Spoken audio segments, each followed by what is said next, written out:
So you want to start speedrunning but don't know how? Well, look no further because today I'll be showing you everything you need to get started. This is an intro to speedrunning Rogue Legacy 2. Firstly, let me highlight the goal of the speedrun. Any percent when speedrunning typically refers to starting the game from the beginning and running through the game until you see the credits screen. For Rogue Legacy 2, you'll be starting your time once you have selected a new file and press the button Start New Legacy, and stopping your timer once you have touched the stone that triggers the final cutscene of the game. That timer is called your RTA, or real-time attack, essentially how much time you spent actually playing the game. However, to complete your run, you still need to reach the credits. So after the final cutscene plays, make sure you walk to the parade at the far left of the screen and make it through the credits. All of these can be skipped once they have started. If you ever complete a run, make sure you check the time on the file at the end of the game. You'll notice this number varies from your RTA. This is called your in-game time, or IGT, and is the metric at which your run is timed against other runs. Pausing, checking the map, and selecting a new air do not increment your in-game timer. So here are a few tips to get you started. When navigating the kingdom, if you get lost, you can simply open your map and find where you want to go next. If you are searching for a room but hit a dead end, you can always exit to main menu and promptly continue your legacy to warp to the starting room. Think of this like a fast travel, as it is used throughout the run for a variety of reasons. Opening your map not only pauses your timer, but the game as a whole.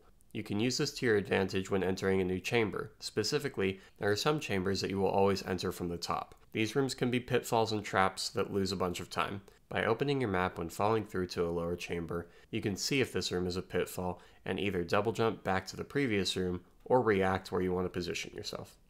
Now you're ready to start your run. To begin, you're going to want to skip the tutorial and retire your first air.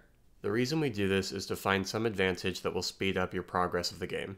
Your first air will always have no traits, no relics, and the fireball spell. However, your second air can have a variety of helpful traits, relics, and spells to get you started. There are a number of these that you may find helpful, but here are some recommendations. If you're looking to gain extra gold to buy a few bonus stats throughout your run, there are many traits with high gold multipliers, but pretty sizable drawbacks. While any of these are fine if you're willing to deal with the risk, the most beneficial of these I have found is compulsive gambling. While you don't get any gold from breakables and enemies anymore, the most gold that you get throughout the run will be from bosses. Since they always drop chests upon defeat, you can sometimes get 200 to 500% of their base value from this trait alone, netting you thousands or tens of thousands of extra gold. Cartographer is difficult to get used to, but if you get comfortable navigating without a map marker, then you will save minutes finding your way through the kingdom. Some people just like good old damage to get their runs going. The consistency of not having to worry about finding good relics will sometimes let you get far more attempts in, and you may find yourself progressing much further much faster. For these players, I recommend airs with either combative or bookish traits, Flame Barrier, Lightning Storm, or 8-Ball for spells, the Boxing Bell, Voltaic Circlet, Cirquet's Stinger, or Amaterasu's Sun for relics, or, if you're feeling spicy, Monkey's Paw, as you can always reroll some great relics during your runs. Finally, Superfluid Clownanthropy and Super IBS give you some fun mobility options, so don't shy away from them if you want to innovate your movement. Believe it or not, you've done the hard part. You've found your air and you're ready to start your run. Make sure if you're using a gold gaining trait to upgrade your manner so that you benefit from the gold you receive. If you don't, you will not receive the gold bonus from taking the trait. Now onto the kingdom. The game launches you into Citadel Agartha and you have 2 immediate goals. Find the 3 biomes bordering Citadel Agartha and find Throne Room and Anonk's Shawl. It can be confusing trying to find all these rooms, but if you follow these tips, you should find your way there in no time. First, choose a direction, clockwise or counterclockwise. You sometimes may not know which way you want to go until the first split in your map, but once you pick a direction, stick to it. When starting your search, always check rooms on the left, as these are more and more likely to be one of the 2 key rooms you are looking for in Citadel, unless you can tell that chamber is only 1 room in size. While navigating the Citadel, don't be afraid of taking a few hits here and there, as you will be fully healed once you find Anonk's Shawl. By activating your shield mid-dash, you're able to block all damage from oncoming enemies while moving through them without slowing down.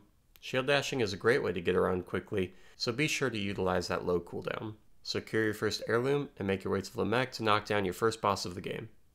As before, you will be getting a full heal right after, so don't be shy about playing aggressive and taking an extra hit or 2. With Lamech dead, you're ready to make your way to Axis Mundi. Navigate to the Echo Boots heirloom chamber and heal up because this part is really fun.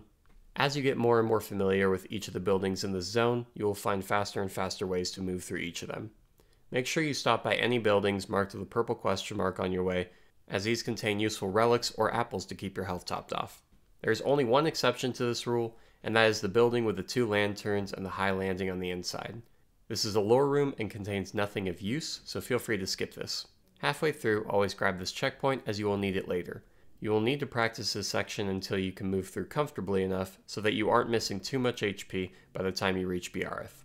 I recommend that if you are taking a lot of damage in this zone, skip this boss using the lantern on the roof and move on to Kerguelen Plateau. However, if you are feeling confident, then take down Biareth before moving on. In Zone 3, the Kerguelen Plateau, you will need to navigate much the same way that you did in Citadel. Pick one direction and stick to it. However, your goal is to make it as far right in this biome as possible, so it's less important to check the left chambers. Here we are looking for 2 out of 3 lily rooms, as well as the throne room and your double jump. If you happen to find either of these 2 lilies before you acquire double jump, then you're in luck. Both of these are obtainable without the need for the extra boost. For this room, simply damage boost while facing away from the lily, and this will knock you back toward it. You can then use the double jump window to secure your first lily. However, if you are low on health, but don't want to double back to this room later, you can obtain this lily by tapping left ever so slightly after jumping up past the height of the spikes. Spikes do not have hitboxes on the edge of their texture, so if done properly, you won't take any damage. From here, you're going to need to use coyote frames to drop off the side of the spikes, and just as your feet leave the platform, perform a last second jump to avoid hitting the ceiling. For the second lily, you're going to want to trigger the resonant arrows leading to the platform above. Jump just before the arrows launch and position yourself far enough left so that you only hit 1 or 2 of the arrows with your spin kick. As you are rising, perform your first spin kick, then hold right. If done correctly, you should be able to spin kick the second part of the volley with enough height to reach the platform and secure the lily. Grab double jump and top off your health before fighting Nama. And this is where you can make your choice about your run. There are many variations of this routing, and I will be going more in depth in my advanced guide for speedrunning, but for this video I'm going to recommend that you retire your heir as it's most consistent. With 3 bosses dead, you should have around 5,000 gold. Select an heir that benefits you, be it spell, trait, or relic. It's time to upgrade your manor, and this may look strange, but by hovering your mouse over an icon that you want to upgrade, clicking on it with a mouse button, and then pressing enter, you're able to overlap unlock animations on the manor, skipping most of the animations, including introductions to new NPCs and asking you if you want to switch classes. This can save quite a bit of time when done well, but it's not necessary. So let's look at what we want to buy with our gold. There is some freedom here depending on how you would like to split your resources, so first, unlock the blacksmith and see if you found any plans that would benefit you. If you have, go ahead and purchase them, but be sure not to spend too much, as we're going to need the majority of our gold for the other manor upgrades. From here, unlock your first points of vitality, the barbarian, Valkyrie, some points in strength, and the architect. Be careful not to buy too many upgrades as they get expensive. Upgrade your strength and vitality until you reach level 18, then unlock the duelist and swap to this class. You may spend the remaining gold however you would like. Some suggestions would be unlocking mage and beginning to upgrade your intelligence if you have a good spell, or putting your first point in meditation studies if you want that little extra survivability for boss fights. Before you leave the docks, make sure you talk to the architect and lock down the kingdom, and also head into the soul shop for a little security. Here, by purchasing the first 3 upgrades in the soul shop, and then purchasing the first strange transaction at the bottom, you'll be able to unlock preferential treatment. This allows you to lock down the duelist and make sure that you'll always have him for your future heirs. With the kingdom locked, you will make your way back to Stygian Study. There are 2 rooms to immediately look for, and 2 rooms that you'll be hoping to find on the way. The bridge leading to the Gonghead twins will always be on the far left of the study, and is the most consistent to look for first. Head to the left as much as you can, only deviating to check south and east exits when you think that there may be a special room spawns there. The special rooms that we are looking for are Murmur's Boss Chamber and the Void Dash Heirloom. Note that Murmur's Boss Chamber is 2 rooms tall, and the Void Dash Heirloom Chamber is 4 rooms large, so there's no need to search every single room. Once you've found the bridge, you can then look for the throne room. As before, head up in the study as much as you can, deviating left or right only to check for those special chambers. If you are lucky, by the time you've found throne room, you will already have found both Murmur and the heirloom. You can choose to take the heirloom as soon as you find it, or you can leave it behind and heal at a later time. Note that by choosing to leave it behind, you will need to take the additional time to navigate back to the chamber as it does not have a teleport. Defeat the Gong Heads, Murmur, Enoch, and port to Sun Tower. Sun Tower is a unique biome. For as linear as it may seem, it has its fair share of dead ends. So to save yourself some headaches, here are some rules to follow when climbing. Traveling outside the tower is preferred, as the enemies are more spread out and you will take less damage throughout your climb. If while scaling the outside of the tower you see a large section with many exits, be sure to intermittently dip in and out of the tower. This resets any enemy positions during your climb, and also checks for connections to the other side of the tower. If you are nearing the top section and see a chamber connecting both sides of the tower, it's a good idea to check the other side, as the other side of the tower may allow you to climb much higher. The upper chambers of these climbs may also lead to dead ends, so switching between the east and west ascents can help avoid these and possibly save you some time.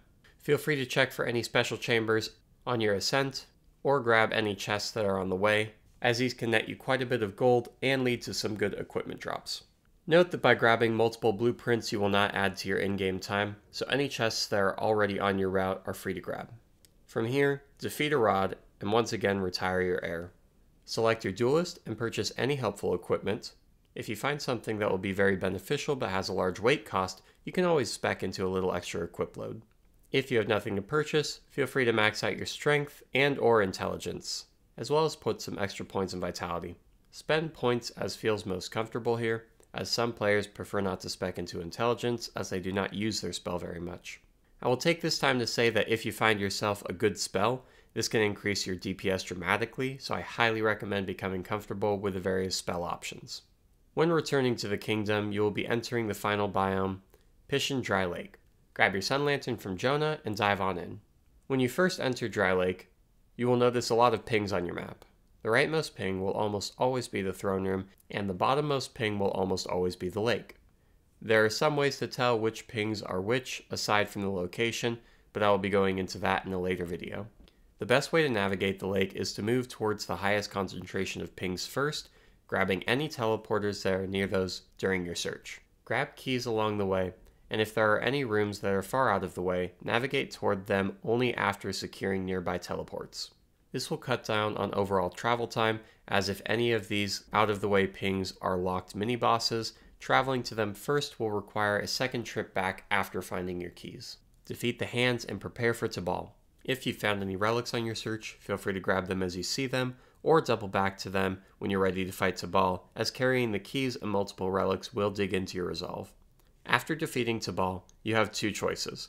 If you feel comfortable with your current heir, you are free to port back to the Golden Door and fight Jonah and Cain as you are. The alternative option here is to retire your heir immediately after fighting Tabal and look for a new heir for endgame. With the extra soul that you have obtained from Tabal, you can now purchase Existential Appeasement. This will let you attune your preferred spell to your heir. If you choose to do this, then enter the kingdom and retire your heir one more time. With your last heir locked in, this is the final stretch. Simply defeat Jonah and Cain, then onto your final heirloom. With this secured, once again your RTA stops on the activation of the last stone. Skip the cutscene, walk to the parade, making sure you finish both the parade and the credits before exiting the file and displaying your final time. With this, you've completed your first any percent run.